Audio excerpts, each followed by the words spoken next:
नमस्कार दोस्तों, welcome back to clear Sharif the daily dose of Indian football. तो सबसे पहले बात कर रही है यहाँ पे भाई एएफएफ के बारे में, क्योंकि अप्रैल के एंड तक आपका इस सीजन का जो डोमेस्टिक फुटबॉल का सीजन है वो खत्म होने वाला है। एंड फैंस का भी जो सारा फोकस है वो भी यहाँ पे वर्ल्ड कप क्वालिफायर्स के ऊपर चला गया है। 2-3 दिन हमने after the FC Asian cup failure बात की कि भाई यूथ लेवल पे ये चेंजेस होने चाहिए, आईएसएल में ये चेंजेस होने चाहिए, सीनियर टीम में ये चेंजेस होने चाहिए, लेकिन बैक टू स्क्वायर वन हम सब आ चुके हैं। तो I think as a fan हमारी रिस्पॉन्सिबिलिटी बनती है कि हमें एएफएफ से कंटिन्यूस डिमांड करनी है कि आप हमें नेक्स्ट सीजन का प्लान बताइए, क्योंकि हमने एक साल यहाँ पे अपना बर्बाद कर दिया है। विद दी जिस तरह से आपने सारी चीजें हैंडल की, हमने देखा आई लीग 3 किस तरह से ऑर्गेनाइज हुआ, जिसकी बिल्कुल कोई वैल्यू नहीं है, क्योंकि basically it's a play of tournament for I league 2। अगर आप देखें अंडर 17 यूथ लीग अभी जिस तरह से ऑर्गेनाइज हो रहा है, वो कोई आपको क्या बोलते कि इंप्रूवमेंट वाइज उतना क्या बोलते कि फायदा नहीं होगा, क्योंकि जिस तरह से वो हो रहे हैं उससे कोई बिल्कुल वैल्यू एडिशन नहीं होने वाला। दूसरी साइड आप अंडर 13 एंड 15 भी मे बी फरवरी में करा दोगे, बट उससे मिलने क्या वाला है? एक प्रॉपर आपको एक लीग स्टाइल में सारी चीजें, youth structure and senior structure यहाँ पे आपको बनाना पड़ेगा। एंड उसका प्लानिंग अभी से होना चाहिए, तब जाके आप नेक्स्ट ईयर यहाँ पे एग्जीक्यूट कर पाओगे।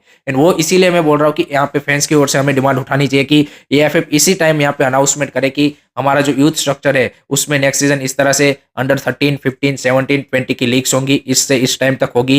यहाँ पे इतने क्लब सीनियर नेशनल लेवल पे पार्टिसिपेट करेंगे, उसका क्वालिफिकेशन क्राइटेरिया है होगा। सारी चीजें अभी से अनाउंसमेंट होनी चाहिए, ताकि जो क्लब्स एकेडमीज पार्टिसिपेट करने वाले हैं वो भी उसी हिसाब से यहाँ पे अपने आप को प्रिपेयर कर पाए। एंड जो ये सारी चीजें इस सीजन हुई कि भाई जब डिमांड उठी तब आपने ऑर्गेनाइज करवा दिया, तो ऐसे तो नहीं चलेगा एंड उसका कोई वैल्यू भी नहीं है। दूसरी साइड आपको सीनियर लेवल का भी अनाउंसमेंट करना चाहिए कि भाई सारे स्टेट एफएस को बोलना चाहिए कि इससे इस टाइम फ्रेम में आपको अपनी स्टेट लीग यहाँ पे कंप्लीट करनी है। उसके बाद आपका आई लीग 3 इस तरह से इस फॉर्मेट में होगा, यहाँ पे आई लीग 2 इस तरह से होगा, आई लीग एंड आईएसएल। तो ये सारी प्लानिंग अभी से आप अगर अनाउंसमेंट करोगे, एग्जीक्यूट करना स्टार्ट करोगे, तब जाके हो पाएगी। एंड हम नहीं चाहते भाई, as a fan I think मैं तो बिल्कुल नहीं चाहूंगा कि इस सीजन को जैसे आपने बर्बाद कर दिया एक और साल हम बर्बाद करना चाहेंगे। अदरवाइज हम बैक टू स्क्वायर वन ही आएंगे जब 2027 का एशियन कप या फिर वर्ल्ड कप के क्वालिफायर्स के राउंड 3 या कोई भी मैचेस खेल रहे होंगे। आई थिंक वो इंप्रूवमेंट आपको नहीं दिखेगा। तो I think as a fan हमारी ये डिमांड कंटिन्यूसली उठती ही रहनी चाहिए कि भाई ये अनाउंसमेंट करो आप, क्योंकि तभी हम क्या बोलते हैं कि जान पाएंगे कि क्या ये जो लोग हैं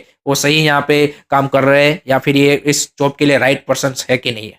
तो I think as a fan ये हमारी काफी ज्यादा बड़ी रिस्पॉन्सिबिलिटी बनती है। एंड आई थिंक मैं सभी फैंस से रिक्वेस्ट करूंगा कि कोई भी जहाँ पे भी आप सोशल मीडिया यूज करते हो वहाँ पे इस डिमांड को रखिए कि आप नेक्स्ट सीजन का यूथ लेवल का एंड सीनियर लेवल का जो फुटबॉल स्ट्रक्चर है, फुटबॉल कैलेंडर है, वो यहाँ पे एएफएफ की ओर से रिलीज होना ही चाहिए, ताकि हमें उससे एक रिस्पॉन्सिबिलिटी की यहाँ पे क्या बोलते कि वो मिल पाए। सो लेट्स सी यहाँ पे क्या होता है कि नहीं होता, मैं आप सबसे रिक्वेस्ट जरूर करूंगा। उसके बाद बात करनी है यहाँ पे भाई आज होने वाले सुपर कप के फाइनल के बारे में। इस Odisha FC versus East Bengal, Carlos Cuadrat versus Sergio Lobera, both Spaniard, both coming from a Barcelona academy. So I think it is going to be really interesting fight and दोनों की थोड़ी सी playing style totally different है। Carlos Cuadrat is more of you can say कि defensive type of coach की, जहाँ पे वो डिफेंस के ऊपर काफी ज्यादा रिलाई करता है एंड सेट पीसेस काउंटर पे ज्यादा यहाँ पे उसकी गेम प्ले होता है। जबकि अगर सर्जियो लोबेरा की बात करें, he is more about passing and position and attacking football. So it will be interesting fight. And जिस तरह से east Bengal I think cup competition में खेलती है, I think it is going to be really really tough challenge for Odisha FC. But Odisha FC के पास एक जो एडवांटेज है वो है यहाँ पे होम होम क्राउड का support. No doubt East Bengal के भी काफी फैंस यहाँ पे फोटोज आ रही है कि वो यहाँ पे ट्रैवल करके आए हैं and it is going to be you can say कि fiery encounter without a doubt. Fans में भी वो काफी ज्यादा गर्मा गर्मी होने वाली है। एंड जो ईस्ट बंगाल के लिए सबसे बड़ा पॉजिटिव है नोरेम महेश एंड लालचुंगना की वापसी। तो लेट्स सी उनको क्या स्टार्टिंग 11 में जगह मिलती है, या फिर जो स्टार्टिंग 11 वो लेके आ रहे हैं वो आई थिंक उसी के साथ कंटिन्यू करते हैं। बोरहा हेरेरा भी वापस आ चुके हैं, सेमीफाइनल में सस्पेंडेड थे, तो इस मैच में उनकी भी वापसी हो रही है। सो मिडफील्ड में तो Borja Herrera, Saul Crespo, Souvik I think will be crucial. Backline में देखना इंटरेस्टिंग रहेगा, हिजाजी, आपके पेरदो एंड लालचुंगना तीनों अगर स्टार्ट करते हैं that would be a strong you can say कि बैकलाइन।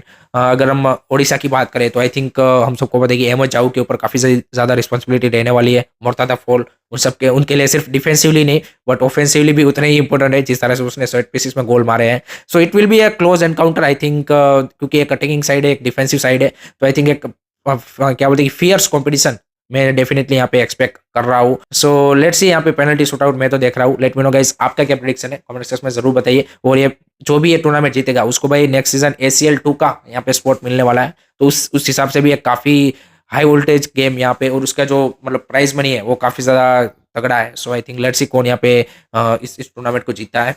उसके बाद बात करते हैं भाई, आज एएफसी एशियन कप में आज से राउंड ऑफ 16 टूर्नामेंट स्टार्ट हो रहे हैं। अगर इंडिया होती तो एक्साइटमेंट डेफिनेटली और ज्यादा होती, बट इंडिया नहीं है और पहला ही मैच यहाँ पे ऑस्ट्रेलिया वर्सेस इंडोनेशिया का है। 5 बजे खेला जाएगा इंडियन स्टैंडर्ड टाइम के हिसाब से। इंटरेस्टिंग बैटल होगी। इंडोनेशिया यहाँ पे वियतनाम, इराक, जापान वाले ग्रुप से निकल के आ रहा है, जहाँ पे एक्सपेक्ट किया जा रहा था कि वियतनाम में भी थर्ड फिनिश कर जाए, बट इंडोनेशिया ने जिस तरह से उनको हराया, I think that was a crucial match for Indonesia to qualify for round of 16। So I think Australia को एक अच्छी टक्कर जरूर दे सकते हैं, but I think Australia are the favourites to win this match.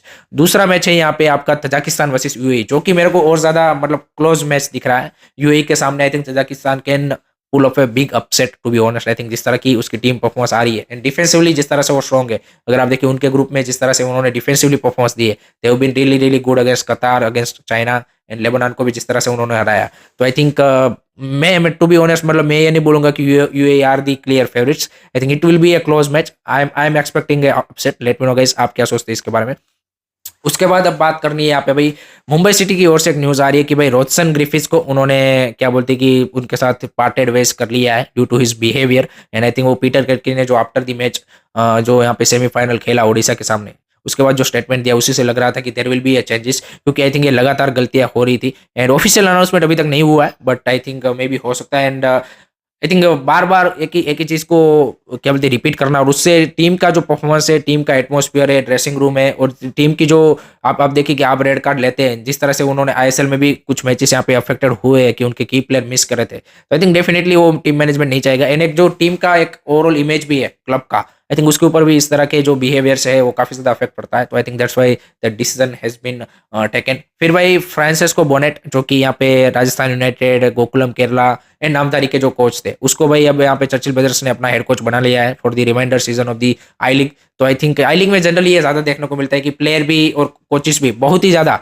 इधर से उधर जा रहे हैं, जैसे आईएसएल में भी है सेम सेम तरह का सिचुएशन की फॉरेन प्लेयर्स भी उतने ज्यादा नए नहीं आते। आई थिंक वो इधर एक क्लब से दूसरे क्लब में, कोचेस भी एक क्लब से दूसरे क्लब में ही ज्यादातर घूमते रहते हैं। तो that's the thing what happens. उसके बाद भाई जो हमारे दो क्या बोलते हैं ओसीआई प्लेयर्स हैं यहाँ पे, यान धंधा जिसके बारे में सबने सुना होगा, उसके लिए यहाँ पे ब्रेंडन खेला 19 ईयर यंग मिडफील्डर, उन दोनों ने भाई कल यहाँ पे हिस्ट्री क्रिएट की है। पहली बार यहाँ पे जो स्कॉटलैंड की प्रीमियर लीग है उसमें भाई यहाँ पे रोज काउंट्री के लिए दोनों ने स्टार्टिंग 11 में जगह बनाई थी। तो they are the first South Asian players की जो यहाँ पे स्टार्टिंग 11 में दो साउथ एशियन प्लेयरों के साथ स्टार्ट किया है रोज काउंटी ने। So this is a historical step and आगे आने वाले टाइम में मे बी और ज्यादा आपको जो साउथ एशियन प्लेयर है वो डेफिनेटली आपको जो यूरोप की प्रीमियर लीग्स है उसमें यहाँ पे देखने को मिलेंगे and both are eligible to play for Indian national team. तो ये सोच के तो और ज्यादा दुख होता है कि इस तरह के क्वालिटी प्लेयर्स आपकी टीम में खेल सकते हैं, बट अनफॉर्चुनेटली पीओआई अलाउ ना होने की वजह से ये दोनों इंडिया को रिप्रेजेंट नहीं कर सकते। ब्रेंडन खेला ने यहाँ पे अंडर 17 इंग्लैंड अंडर 17 के लिए भी 2 मैचेस खेले हैं।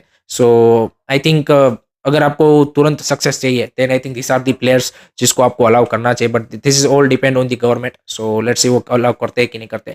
उसके बाद लास्ट में बात करनी है यहाँ पे भाई ओडिशा में यहाँ पे जो क्या बोलते हैं जगन्नाथ स्पोर्ट फाउंडेशन है, वो यहाँ पे एकमारा कप स्टार्ट करने जा रहा है, जो कि एक एमेचर टूर्नामेंट है, स्ट्रीट कप है basically, to promote the football culture in Odisha, जहाँ पे 64 टीमें पार्टिसिपेट करेंगी। फरवरी में यह खेला जाएगा एंड मोर देन 600 यहाँ पे जो फुटबॉलर्स है वो इसमें पार्टिसिपेट करने वाले हैं। इसके जो इंसेंटिव्स है वो भी काफी बढ़िया रखे हैं ताकि और भी ज्यादा लोग यहाँ पे फुटबॉल की ओर, यहाँ पे जो यंगस्टर है वो यहाँ पे उस खेल के प्रति यहाँ पे अट्रैक्ट हो एंड आगे आने वाले टाइम में वो भी यहाँ पे इसके साथ जुड़े। So this is a good initiative कि एक ओडिशा जैसे and Odisha government and Odisha FC दोनों यहाँ पे इस टूर्नामेंट को भी सपोर्ट कर रहे हैं। सो आई थिंक ओडिशा में जिस तरह से फुटबॉलिंग कल्चर ग्रो हो रहा है that's very you can say कि ग्रेट थिंग एंड इसी तरह से बाकी स्टेट में भी अगर होगा तो डेफिनेटली इंडिया में भी एक फुटबॉलिंग कल्चर आपको बहुत जल्द देखने को मिल जाएगा। So that's it from my side guys regarding today's Indian football news. I hope कि आपको वीडियो पसंद आया होगा। Keep supporting Indian football, don't forget to like से सब्सक्राइब क्यूरियसली। जय हिंद, जय भारत।